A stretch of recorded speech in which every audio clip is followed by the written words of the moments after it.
Sebab dalam Islam datangnya gundah, ya, sedih, gelisah itu justru dari dua hal. Dangkalnya pemahaman agama terhadap agama dan juga dosa yang dilakukan. Kalau Anda faham agama Anda, maka Anda akan kembali kepada hadis Nabi sallallahu alaihi wasallam riwayat Bukhari Muslim bahwasanya sungguh mengagumkan perkara seorang mukmin, kata Nabi SAW, dan itu tidak dimiliki kecuali oleh orang mukmin saja. Kalau dia diberikan, dan semua perkaranya baik, semua urusannya baik. Kalau dia diberikan nikmat, dia sedang senang, maka dia selalu bersyukur. Kalau dia diberikan cobaan, maka dia akan bersabar. Kalau Anda punya ilmunya, Anda akan tahu. Ternyata pada saat selama ini saya senang, maka kuncinya supaya bertahan dan bertambah syukur. Pada saat cobaan sedang datang, maka saya bersabar, yaitu menerima keputusan Allah, kemudian ikhtiar mencari jalan keluar, maka kita akan mudah untuk melaluinya. Tentu dengan punya ilmu. Kalau orang belum faham ilmu ini, tentu mereka akan melaluinya dengan, kalau nikmat ada mereka tidak bersyukur, cobaan datang mereka tidak bersabar. Sehingga selalu dalam dua keadaan mereka berkeluh kesah. Dan ini akan memunculkan, menjadi penyebab munculnya kegelisahan. Karena selalu merasa tamak dan tidak cukup dengan nikmat yang ada, dan selalu tidak bisa melalui dengan kesabaran cobaan yang sedang ada. Padahal syukur dalam sebuah nikmat dan sabar dengan cobaan yang sedang datang, dua sayap. Ya. Seperti kalau pesawat punya dua sayap yang bisa mengimbangi perjalanan kita selama kehidupan di muka bumi ini. Bahkan Ali bin Abi Thalib radhiyallahu anhu menggambarkan sabar itu dalam masalah itu ibarat seperti kepala dalam tubuh seseorang. Kalau kepala tidak ada, maka tidak akan ada kehidupan. Seperti itu kurang lebih gambarannya, gitu kan. Dan seorang mukmin akan selalu nikmat datang dia syukuri, kalau cobaan datang dijadikan sebagai bahan introspeksi diri. Ada masalah apa? Kenapa Allah Subhanahu wa taala sedang menguji saya? Gitu kan? Karena memang ada hadis Nabi SAW yang sahih berbunyi, sesungguhnya seseorang bisa tertahan dari rezekinya, kenikmatan yang dia dapatkan justru karena dosa yang dia lakukan. Itu ilmu. Kalau dia tahu teorinya, dia akan lebih mudah untuk melaluinya. Oleh karena itu teman-teman saya ajak, jangan pernah berhenti untuk selalu komunikasi dengan para ulama-ulama kaum muslimin, dengan dai-dai. Nah, di Indonesia Masya Allah melimpah sekali dai-dai dan ulama, di Malaysia pun begitu. Saya beberapa kali diundang oleh teman-teman di sana, Masya Allah banyak tokoh-tokoh masyarakat kita yang punya ilmu, kapabilitas yang cukup. Tinggal bagaimana kita sering komunikasikan sama mereka. Pada saat Anda punya perusahaan, Anda selalu jangan lepas untuk komunikasi dengan para ulama. Kira-kira ini halal atau tidak. Ya, kira-kira pegawai ini, kalau dia melakukan pelanggaran seperti ini, secara agama, saya udah boleh berhentiin atau belum. Gitu kan. Atau apa saja. Ya, sumber, modal, sistem yang sedang dipakai, produk yang dijual, apakah semua sudah sesuai dengan agama. Jadi selalu ada agama yang menjadi pengontrolnya. Begitu juga dengan Anda dalam rumah tangga. Ada figur ulama yang Anda jadikan sebagai penengah dalam masalah-masalah dalam rumah tangga. Apakah antara suami istri, apakah antara orang tua sama anak, apakah anak sama orang tua, atau mungkin sama kerabat secara umum. Ini satu sisi. Penyebab gundah gelisah ini adalah karena kurangnya ilmu. Sehingga selalu kalau nikmat ada tidak bersyukur, kalau ada cobaan tidak bersabar. Seperti itulah. Ya. Padahal kalau dia punya ilmunya, dia akan bisa melalui semua itu. Yang kedua, yang menjadi penyebab adalah dosa. Dan ini yang banyak sekali di antara kaum muslimin tidak memahaminya. Sebenarnya suntuk, sumpek, sedih itu karena dosa. Tidak ada alasan yang lain. Ya.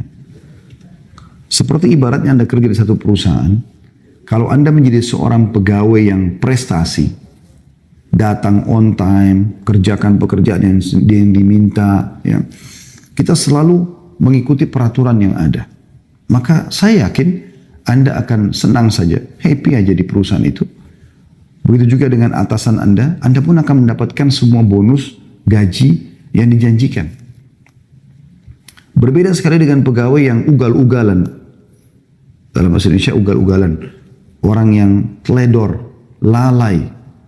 Dia datang kapan dia mau, pekerjaan tidak selesai, sering melanggar peraturan-peraturan.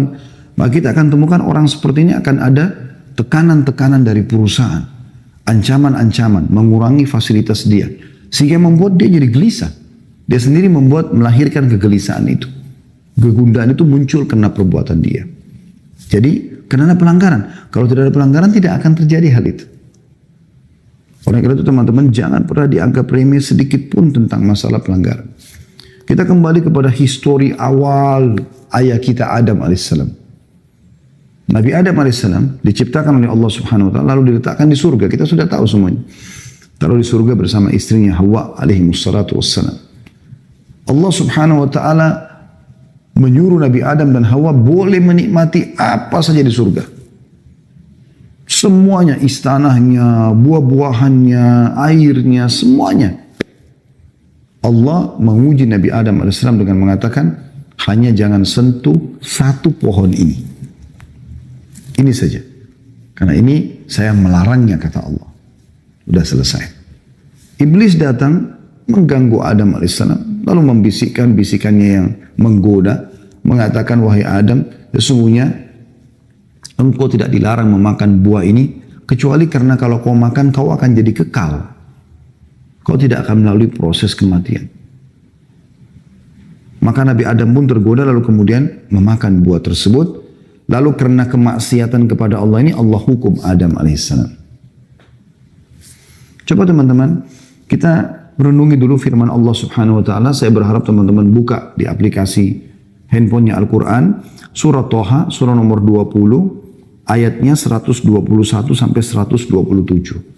Saya ulangi, surah Toha, surah nomor 20, ayat 121 sampai 127. Saya akan bacakan. A'udzu billahi minasyaitonir rajim.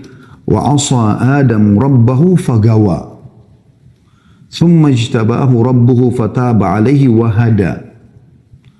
قال اهبطا منها جميعا بعضكم لبعض عدو فإما يأتينكم مني هدى فمن اتبع هدايا فلا يضل ولا يشقى ومن أعرض عن ذكري فإن له معيشة ضنكا ونحشر يوم القيامة أعمى قال رب لما حشرتني أعمى وقد كنت بصيرا قال كذلك أتتك آياتنا فنسيتها وكذلك اليوم تنسى وَكَذَلِكَ نَجْزِي مَنْ أَصْرَفَ وَلَمْ يُؤْمِنْ بِآيَاتِ رَبِّهِ وَالْعَذَابُ الْآخِرَةِ أَشَدُّ وَأَبْقَى. Terjemahannya, dan Adam pun mendurhakai Rabbnya. Ini awal kemaksiatan terjadi. Maka ia pun sesat. Allah sudah larang. Allah subhanahu wa ta'ala sebagai pencipta, saudaraku seiman, memberikan kepada anda banyak sekali nikmat. Dan opsinya, pilihannya banyak sekali. Kayak misalnya makanan. Boleh makan sapi, kambing, ayam, kelinci. Semua hewan yang ada di lautan. Halal. Dan Allah haramkan sebagian. Babi, anjing, atau yang bertaring. Jadi, yang halal lebih banyak. Begitulah kasus Nabi Adam alaihissalam. Di surga banyak sekali pilihannya. Yang dilarang cuma satu. Tapi ternyata efek daripada pelanggaran pada satu ini membuat Nabi Adam AS dikeluarkan dari surga itu. Dikeluarkan dari fasilitas yang ada. Perhatikan selanjutnya. Kemudian Rabbnya Adam AS memilihnya. Maka dia menerima taubatnya dan memberi Adam petunjuk. Artinya pada saat itu Nabi Adam AS menyesal, kemudian beliau bertaubat dan Allah terima taubatnya. Lalu Allah berfirman, turunlah kamu berdua dari surga bersama-sama. Sebagian kamu menjadi musuh sebagian yang lain. Adam dan iblis yang menggodanya. Maka jika datang kepadamu petunjuk dariku, di muka bumi ini akan datang nanti petunjuk-petunjuk wahyu turun dari langit. Barang siapa yang mengikuti petunjukku, kata Allah, ia tidak akan sesat dan tidak akan celaka. Makna tidak sesat dan tidak celaka, tidak sedih, tidak sumpek, ya, tidak gundah. Dia akan bahagia. Dan barang siapa yang berpaling dari peringatanku, tidak mau menikmati apa yang Allah halalkan dan sibuk dengan apa yang Allah haramkan. Padahal yang haram itu sedikit sekali ya. Tadi contoh makanan sudah saya berikan gambaran. Begitu juga dengan contoh minuman. Allah misalnya haramkan khamr, nggak boleh minum khamr yang memabukkan, nggak boleh narkotika. Allah ganti dengan susu, madu, sirup, banyak yang lain. Minuman halal. Allah haramkan zina. Kita butuh syahwat, ada syahwat untuk melampiaskan sama lawan jenis. Tapi Allah buka pintu nikah. Dan ada solusi, bukan tidak ada solusi dalam Islam. Makanya Allah bilang, siapa yang berpaling dari peringatanku, tetap memilih sesuatu yang bermaksiat kepadaku, maka sungguhnya baginya penghidupan yang sempit. Sempit ini tadi, gundah, sedih, sumpek. Siapa yang bermaksiat kepada Allah, ini diancamkan seperti ini. Dan kami akan mengumpulkannya pada hari kiamat dalam keadaan buta. Dibangkitkan nanti di mahsyar hari kiamat, buta. Lalu dia akan berkata, ya Robku, wahai penciptaku, mengapa engkau menghimpun aku dalam keadaan buta? Padahal aku dahulu, maksudnya di dunia, dalam keadaan bisa melihat. Allah berfirman, demikianlah. Telah datang kepadamu ayat-ayat kami, maka kamu melupakannya. Dan begitu pula pada hari ini pun kamu dilupakan. Ya, hari kiamat tidak akan dilihat oleh Allah SWT. Dan demikianlah kami membalas orang-orang yang melampaui batas dan tidak percaya terhadap ayat-ayat Rabb-nya. Maksudnya sudah dilarang, kenapa masih dilanggar? Sudah diperintahkan, kenapa enggak dikerjakan? Dianggap oleh Allah melampaui batas dan tidak percaya dengan ayat-ayat Allah. Dan sungguhnya adab di akhirat itu lebih berat dan lebih kekal lagi. Ya. Kita bisa lihat di sini teman-teman sekalian, dalam ayat-ayat ini sangat jelas bagaimana Allah Subhanahu wa taala memastikan di ayat 123-nya, "Faman ittaba'a hudaya fala yadhillu wa la yashqa." Barang siapa yang mengikuti petunjukku maka ia tidak akan sesat dan tidak akan celaka. Artinya dia akan bahagia. Di 124-nya Allah mengatakan, "Wa man a'rada an dzikri fa inna lahu ma'isyatan danka." Ya, dhanka. Dan siapa yang berpaling dari peringatanku, gak mau mengerjakan apa yang aku perintahkan, menikmati yang halal, dan mau bermaksiat kepadaku buat yang haram, maka sesungguhnya baginya kehidupan yang sempit. Coba dengar teman-teman di potongan ayat ini. Bagaimana Ibnu Katsir rahimahullah, ahli tafsir yang masyhur, punya tafsir Quranul Azim, di jilid 3 halaman 164 menjelaskan. Dia mengatakan, di dunia dia tidak akan mendapatkan ketenangan dan ketentraman bagi orang yang bermaksiat kepada Allah. Hidupnya akan sumpek, suntuk, sedih, gelisah. Sebanyak apapun harta yang dia milikin, gak pernah cukup. Rumahnya mewah, gelisah di dalamnya. Karena berisi dengan hal-hal yang haram. Ada orang rumahnya gubuk, kecil, biasa, miskin, susah. Pas-pasan hidupnya, tapi tenang jiwanya. Nah, itu kena jauh dari kemaksiatan. Kata beliau, di dunia, orang-orang yang bermaksiat, dia tidak akan mendapatkan ketenangan dan ketentraman. Hatinya gelisah yang diakibatkan kesesatannya. Meskipun zahirnya yang kelihatan, nampaknya begitu enak. Bisa mengenakan pakaian yang ia kehendaki, bisa mengkonsumsi jenis makanan apa saja yang dia inginkan, bisa tinggal di mana saja yang ia kehendaki. Ini perkataan Ibnu Katsir rahimahullah ya. Selama ia belum sampai pada keyakinan dan petunjuk, maka hatinya akan senantiasa gelisah, bingung, ragu, dan masih terus saja ragu. Inilah bagian dari kehidupan yang sempit. Subhanallah, orang yang melakukan perzinahan misalnya. Walaupun dia masuk ke dalam hotel bintang 5, dia akan berzina dengan seorang pasangan yang sempurna secara fisik. Laki-lakinya tampan, putih, kaya, pinter. Perempuannya juga begitu, cantik, tinggi, putih, segala macam. Ya. Nah, tetap saja pada saat mereka mau melakukan, mereka punya rasa ketakutan. Dan pada saat mereka sudah melakukannya pun, tidak ada ketentraman jiwa. Ada sesuatu yang sumpek. Ketakutan, ada beban pikiran. Tidur mimpinya buruk. Dan akan sangat beda sekali dengan orang yang melakukan dengan pasangan halalnya, suami istri. Mereka akan tenang secara kejiwaan. Orang juga semua tahu mereka dalam kamar melakukan biologis. Ke hotel pun mereka tidak pernah ragu karena jelas statusnya, jelas pasangan halal suami istri. Maka biologis pun setelah biologis itu tenang. Terlihat wajahnya berseri-seri. Berbeda. Halal sama haram beda. Kata beliau, alangkah seringnya kita melihat dan mendengar berita tentang orang-orang yang memiliki harta yang sangat banyak. Mati bunuh diri dengan terjun dari tempat-tempat yang tinggi atau gedung-gedung. Apa yang menyebabkan mereka melakukan itu?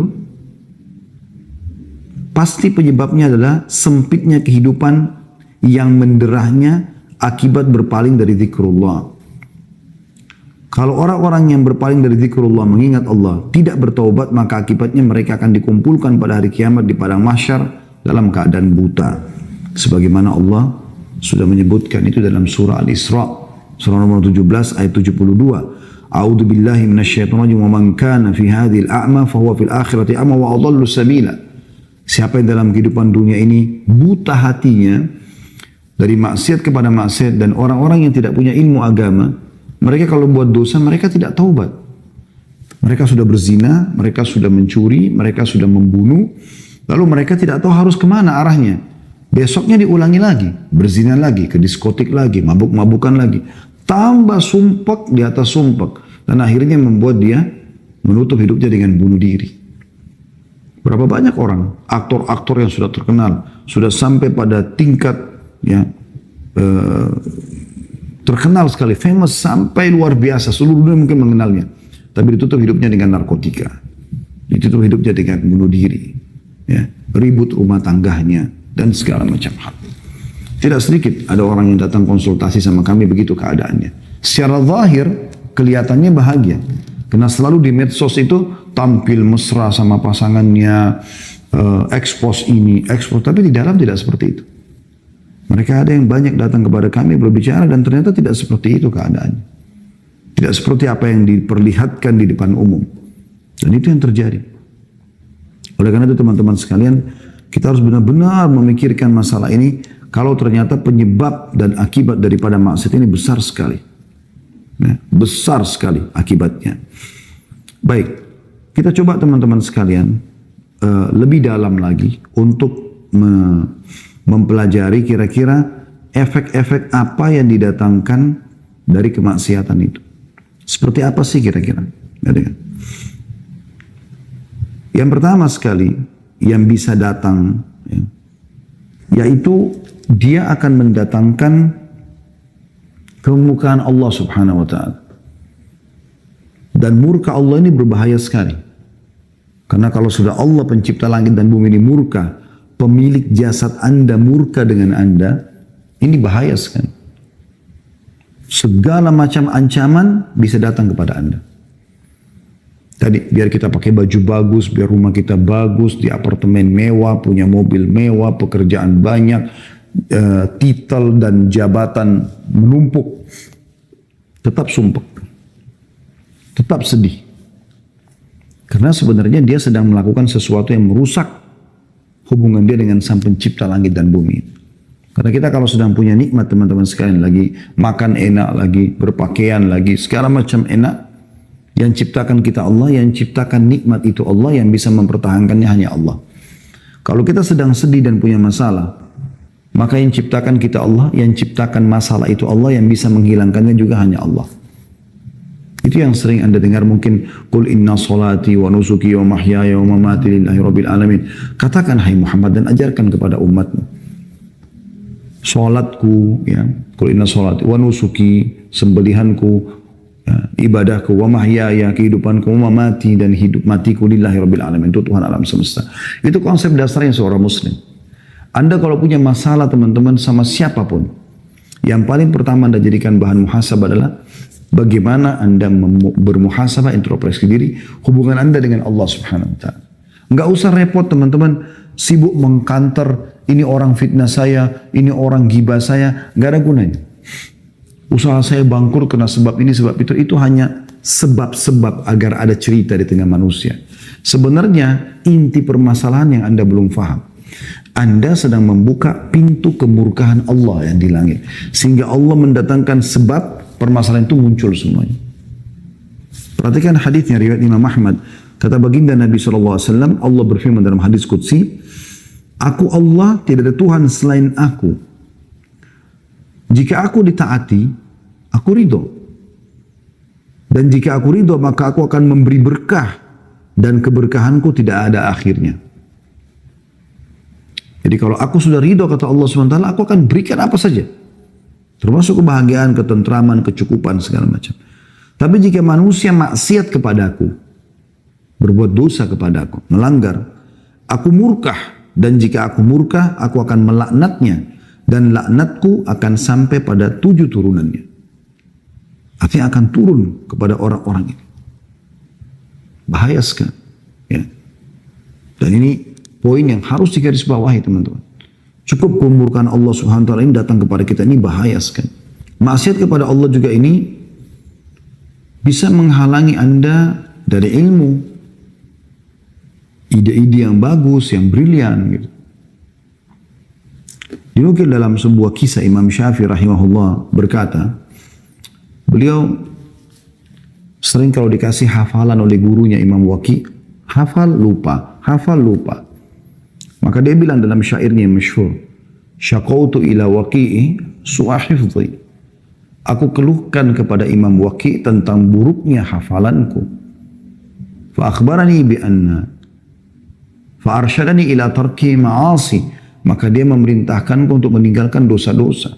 Wa akhbarani bi anna ilma nurun, dan dia menyampaikan kepadaku bahwasanya ilmu itu adalah cahaya. Ya. Wa nurullahi la yu'ta li'asi, dan cahaya Allah tidak akan diberikan kepada orang yang bermaksiat. Oleh karena itu teman-teman sekalian, maksiat Anda lakukan ini akan menghalangi Anda dari ilmu agama, memahami ilmu agama, dan ini adalah panduan hidup Anda. Ilmu agama ini seperti bodyguard.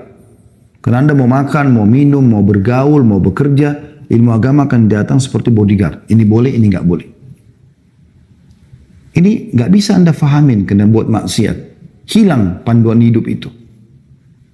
Begitu juga Anda tidak punya ide-ide lagi untuk bisa ya, mengembangkan usaha apa. Susah. Karena kemaksiatan yang sedang terjadi. Sebaliknya orang-orang yang patuh, orang yang beriman itu akan lebih mudah bagi dia. Yang ketiga, akan terhalangi dari rezeki yang Allah berikan. Disebutkan dalam sebuah hadis riwayat Ahmad, kata baginda Nabi SAW, sesungguhnya seseorang akan diharamkan dari rezekinya sebab perbuatan dosa yang ia lakukan. Jadi ada rezeki-rezeki yang harusnya sampai kepada Anda, tapi kan Anda bermaksiat maka tidak dapat. Ya. Ini satu kerugian yang luar biasa. Kemudian yang keempat teman-teman sekalian, tadi itu yang ketiga ya. Pelaku-pelaku maksiat ini akan dijauhi oleh manusia. Misalnya orang khianat, pendusta, ya, orang yang suka fitnah, adu domba. Ini semua teman-teman akan dijauhi oleh manusia. Nggak ada orang yang suka sama dia. Dan ini masalah lain dalam hidupnya dia. Dan ini juga akan membuat orang sumpek, sedih. Karena memang tidak ada orang yang mau berteman sama dia. Yang kelima, nampak di ronah wajahnya itu tanda-tanda perbuatannya. Dikatakan oleh Ibnu Abbas radhiyallahu anhu, sesungguhnya perbuatan maksiat itu meninggalkan bekas hitam di wajah, noda hitam dalam hati, lemah pada fisik, sempit dalam rezeki, dan kebencian dalam hati manusia. Ini kata sahabat Nabi Ibnu Abbas radhiyallahu anhu. Jadi ini semua rangkumannya sumpek, sedih ya. Saya ulangi kata beliau, sesungguhnya perbuatan maksiat meninggalkan bekas hitam di wajah. Entah seperti apa. Tapi orang kalau lihat kayak nggak ada cahaya wajah itu. Ada mungkin orang miskin, hidupnya susah, tapi karena selalu taat kepada Allah, wajahnya bercahaya. Kalau Allah bisa memberikan kepada kita digabungkan, alhamdulillah, kita sudah kaya, mampu, pintar, maka Allah berikan gabungan antara pencahayaan di wajah dan juga rezeki yang melimpah. Noda hitam dalam hati, hatinya kelam, sumpek. Karena kalau hati terang, dia akan senang, bahagia. Kemudian lemah pada fisik, mudah sakit, kena penyakit-penyakit kronis. Kita temukan Masya Allah orang-orang yang saleh dan saleha jauh dari semua ini. Bahkan kita temukan hidupnya husnul khatimah, meninggal masih dalam keadaan sehat, umur 70 tahun, 80 tahun, dalam keadaan sujud, baca Quran, lagi sholat Jumat, meninggal dunia. Beda dengan ahli maksiat ini, meninggal dalam keadaan tabrakan, narkotika, ya, di penjara dan segala macam hal. Kemudian sempit dalam rezeki. Dan yang terakhir kebencian manusia. Orang tidak suka dengan orang-orang yang berbuat maksiat ini. Secara fitrah, orang yang suka, walaupun tampan, walaupun cantik, tapi lisannya tajam, suka nyakitin orang, orang nggak suka berteman sama dia. Dan ini hal yang luar biasa teman-teman sekalian, yang harus diperhatikan baik-baik.